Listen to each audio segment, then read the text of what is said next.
Graduation పూర్తయిందా? 8+ తో dream career start చేయండి. జపాన్లో జాబ్, 2 లక్షల జీతం. జయదేవ గారి పాత హిట్ సాంగ్స్ ఉన్నాయా? ఉన్నాయండి.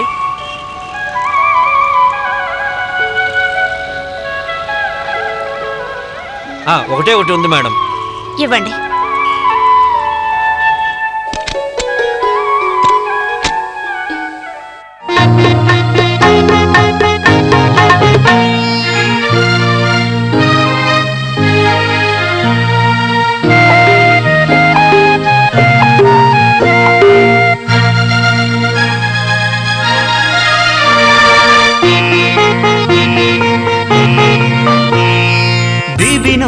దిగి వచ్చే తారల మది దోచిన సుందరి నీవే, నెమలికి నడకలు నేర్పే నీ కాలి మువ్వనే నౌత.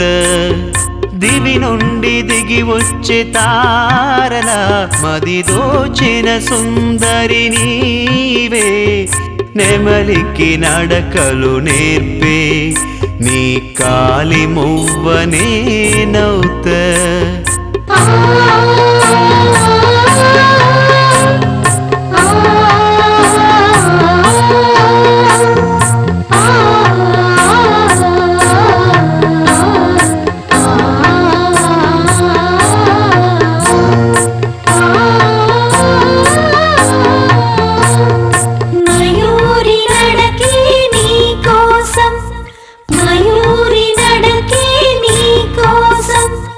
పంచభూతాలే సాక్షి, నే వేస్తాను నీతోను 7 అడుగులే.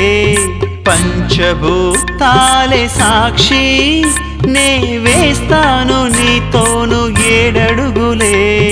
నుదుట కుంకుమే దేవ్ది, నీ మోముకు అందం పెంచి. నుదుట కుంకుమే దేవ్ది, నీ మోముకు అందం పెంచి.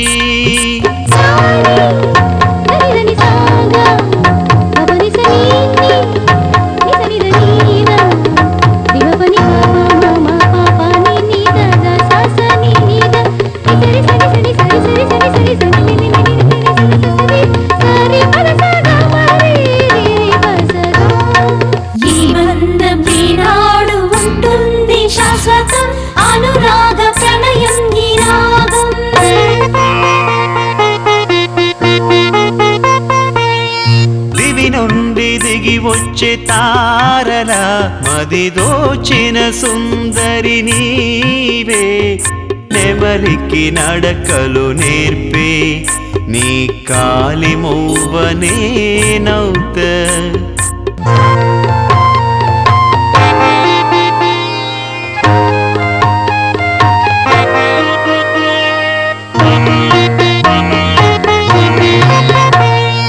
అనురాగ సంగమం మనది, రతి మన్మతుల విన్యాసం మనది. అనురాగ సంగమం మనది, రతి మన్మతుల విన్యాసం మనది. శృతిలయ తాళము చేరి మన ప్రేమకు వారధి కాగా. శృతిలయ తాళము చేరి మన. నాన్న, నేను రేపు అమ్మని చూడ్డానికి వెళ్తున్నాను.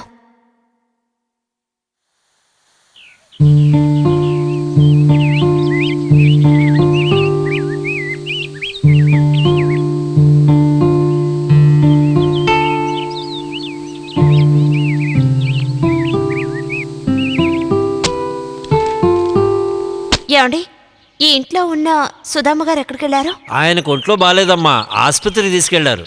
ఏ హాస్పిటల్కి? నాకు తెలియదమ్మా. తెలియలేదని మనం ఎలా ఊరుకుంటాం నాన్న? మరి మనం ఇంకేం చేయగలమమ్మా? అతను ఏ ఊళ్ళో ఏ హాస్పిటల్లో ఉన్నాడో మనం ఎలా కనిపెట్టగలం? నేను కూడా సాధ్యమైనంత వరకు అతనికి తెలిసిన వాళ్ళందరినీ అడిగి చూశాను. ఎంత గొప్ప సింగర్ ఆయన! ఆయన ఎక్కడున్నారో ఏం చేస్తున్నారో ఎవరికి తెలియదంటున్నారు. అదేనమ్మా నాకు అర్థం కావడం లేదు. నాన్న, రాజీవ్కి పెళ్లి నిశ్చయమైందట. నేను ఆయన పెళ్లికి వెళ్ళాలి. ఓ ప్రెజెంటేషన్ కొనాలి నాన్న. ప్రజెంటేషనా? నీకేం కొనాలనిపిస్తే అది కొను. ఇలా చూడండమ్మా, మీరు అడిగిన డబ్బు దీనికి రాదమ్మా. అయ్యో అలా అనకండి. ప్రాణాలతో పోరాడుతున్నారు. ఈ డబ్బుతోనే ఆయన ప్రాణాలు కాపాడాలి. ఆ విషయాలన్నీ మాకు అనవసరం అమ్మా, దీనికి అంత డబ్బు రాదు. కొంచెం దయ చూపించండి. అమ్మా,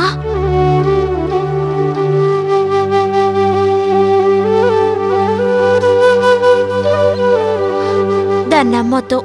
నువ్వు నాతో రా. వద్దమ్మా. అమ్మా, ఇలా చూడు, ఇది ఆర్గ్యూ చేసే సమయం కాదు. ఇంకేం మాట్లాడకుండా నువ్వు నాతో రా.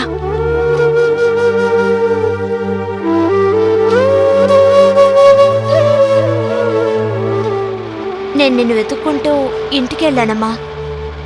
ఇంటికి వెళ్ళావా? ఇంట్లో ఎవరూ లేరుగా? అవునమ్మా, జయదేవ్ అంకుల్ ట్రీట్మెంట్ గురించి మాట్లాడదామని వచ్చాను. కానీ అంతలో నువ్వు హాస్పిటల్కి వెళ్ళావని అక్కడున్న వాళ్ళు చెప్పారు. అలాగా? ఏ హాస్పిటల్కి వెళ్ళారో తెలియక నేను చాలా టెన్షన్ అయ్యానమ్మా. అప్పుడే అనుకోకుండా నేను షాప్లో చూశాను. దేవుడు మనిషి రూపంలోనే సాయపడతాడని విన్నాను. అది నిజమేనమ్మా.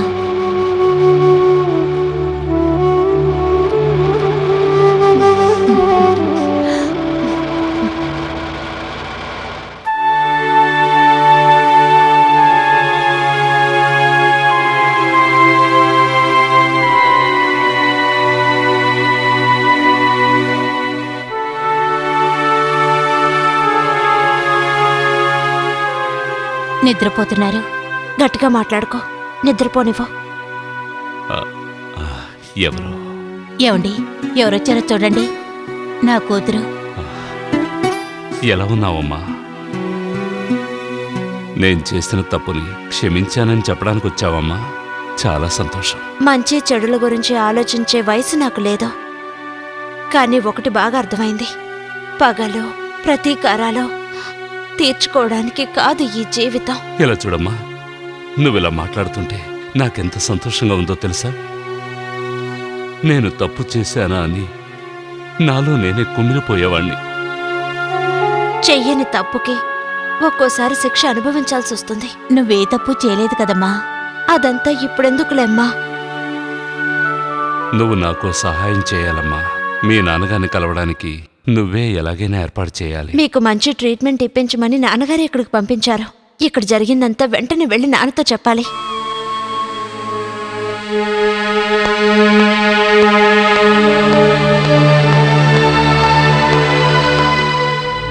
మీరు ఇక్కడ? విధి చాలా బలీయమైందమ్మా.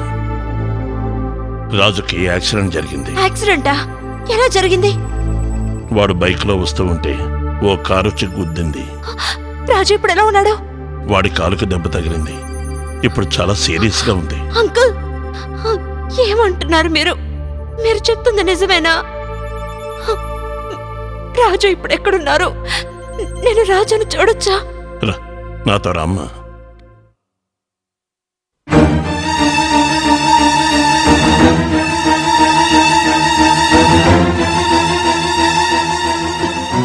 రాజు, రాజు, నువ్వేం దిగులు పడకు. నీకేం కాదు, త్వరగా నయమైపోతుంది. రాణి, నా జీవితం అయిపోయింది.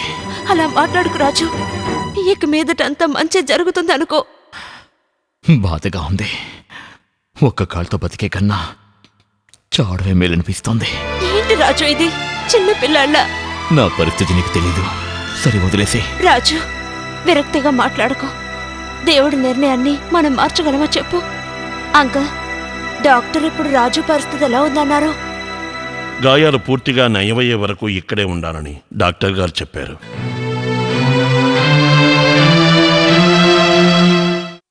ఇలా చూడమ్మా, ఆ జయదేవ్తో నేనెంతగా గొడవపడ్డానో నీతో చెప్పాను. అటువంటప్పుడు ఇటువంటి పరిస్థితిలో ఆయన మొహం ఎలా చూడాలో నాకు అర్థం కావడం లేదు. నా కోసం ఒక్కసారి జయదేవ్ గారిని కలిసి రండి నాన్న. రండి, కూర్చోండి. ఇప్పుడు ఎలా ఉంది? ఏ మార్పు లేదు. ఇక నేను జీవించడానికి అవకాశం లేదనుకుంటాను. అలా మాట్లాడకండి. ఆపరేషన్ చేస్తే నయం అవుతుందని డాక్టర్ గారు చెప్పారు కదా. సుధా, నువ్వు కాస్త బయటికి వెళ్ళు. నేను ఈయనతో కొంచెం మాట్లాడాలి. సరే, నేను బయటే వెయిట్ చేస్తాను. బాలచంద్ర, ఇక నేను బతుకుతాననే నమ్మకం నాకు లేదు. ఈ లోకం దృష్టిలో నేనొక దుర్మార్గుడిగా చనిపోవడం నాకిష్టం లేదు. నేను మీకు ద్రోహం చేశానేమోనని నా మనసు కృంగిపోతోంది. నో జయదేవ్, ఇప్పుడు నా మనసులో ఎటువంటి కోపం లేదు. కానీ మీకు తెలియని కొన్ని నిజాలు నాకు తెలుసు. ఆ నిజాల్ని ఇప్పుడు మీకు చెప్పాల్సిన సమయం వచ్చింది బాలచందర్. మీరు ఆ ఇంటికి అల్లుడవ్వకముందే నేను సుధతో సన్నిహితంగా ఉండేవాణ్ణి.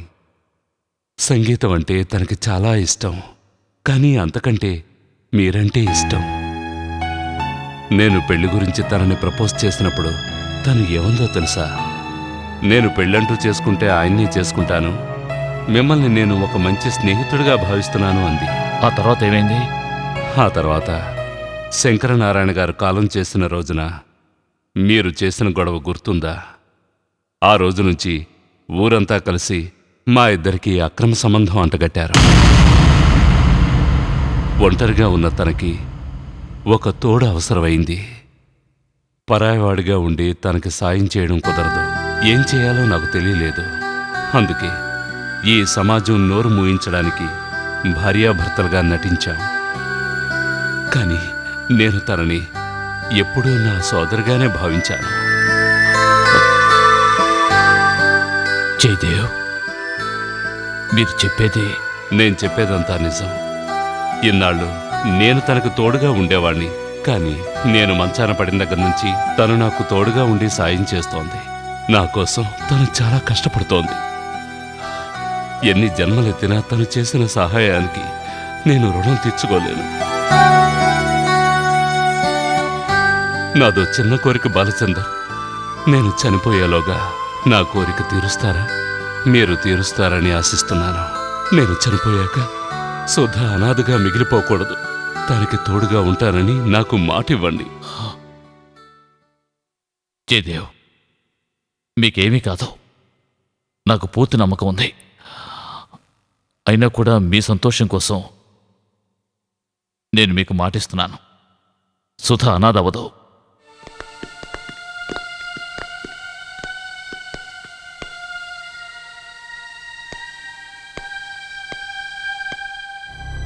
అంకుల్, ఏమైంది అంకుల్? ఏం లేదమ్మా.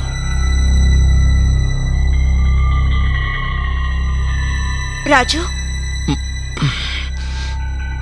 రాణి, రాజు, ఏమైంది నీకు? ఎందుకు అదోలా ఉన్నా? నిర్మల వాళ్ళు ఇక్కడికి వచ్చారు. పెళ్లి క్యాన్సిల్ చేశామని చెప్పారు. ఒంటి కాలితో ఉన్న నాకిచ్చి తన కూతుర్ని పెళ్లి చేయనని నిర్మోహమాటంగా చెప్పేశారు.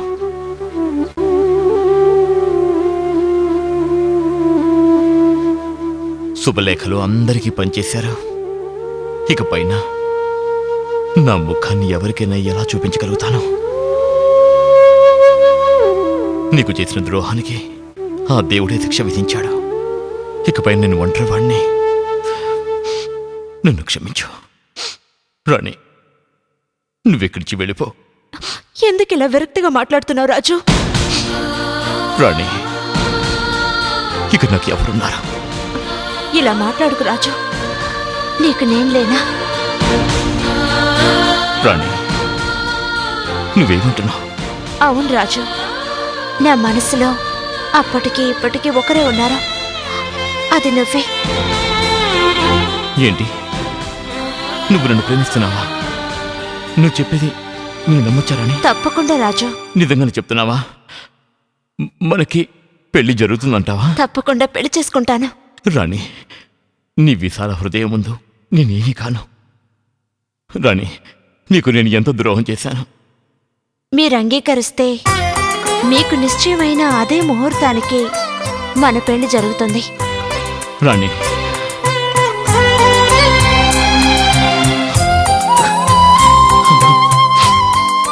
జయదేవ్ గారు చనిపోయారు. మీకు తెలుసా మేడం? ఎప్పుడు? ఆపరేషన్ ఫెయిల్ అయింది, ఇప్పుడే చనిపోయారు. Oh God!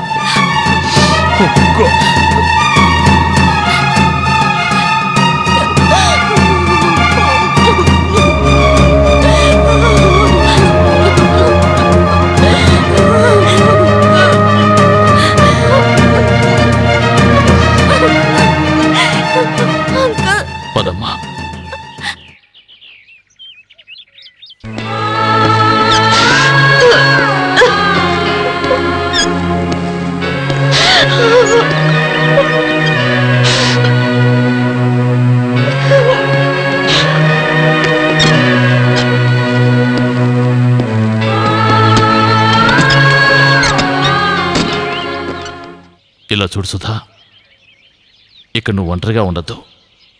నువ్వు కూడా మాతో పాటు వచ్చాయి. వద్దండి.